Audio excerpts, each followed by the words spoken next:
नौजवानों में नाउम्मीदी, मायूसी और डिप्रेशन।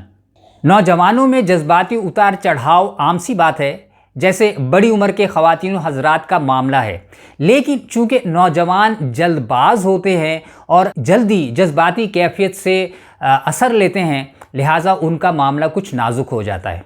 ख़ास तौर पर अगर ये जज्बाती ज़ेरो बम किसी नौजवान लड़के या लड़की में कई दिन तक जारी रहे तो तशवीश की बात है और वालिदैन को इस जानिब संजीदगी से देखना चाहिए।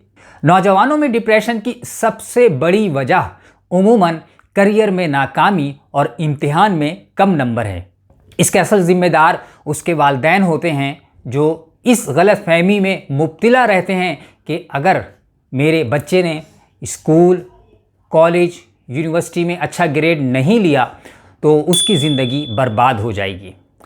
फिर वालिदैन अपने बच्चे पर ज़्यादा से ज़्यादा नंबर हासिल करने के लिए दबाव डालते हैं, जो उस नौजवान में ज़हनी दबाव का बाइस बनता है।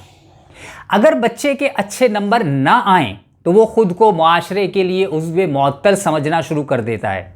यहाँ से पस्ती बढ़ते बढ़ते एक वक्त ऐसा आता है कि वो ख़ुद को ज़मीन पर बोझ समझने लगता है।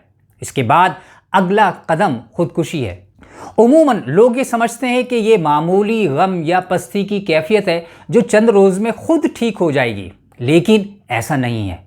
डिप्रेशन का तदारुक अगर बर वक्त ना किया जाए तो पूरी ज़िंदगी अबतर हो जाती है, बल्कि बात खुद ज़रबी यानी सेल्फ हार्म और ख़ुदकुशी यानी सुइसाइड तक पहुंच सकती है। नौजवानों में इस सिलसिले में 3 पहलू मलहूज़े खातिर रखने चाहिए। नंबर 1, गुज़श्ता कितने दिन या कितने अरसे से ये जज्बात या बर्ताव बदला सा है। दूसरे, ये जज्बाती कैफियत कितनी नुमाया है, मुस्तकिल आती है या जाती है। नंबर 3, ये जज्बाती और किरदारी कैफियत उसकी रोज़मर्रा सरगर्मियों को कितना मुतासिर कर रही है।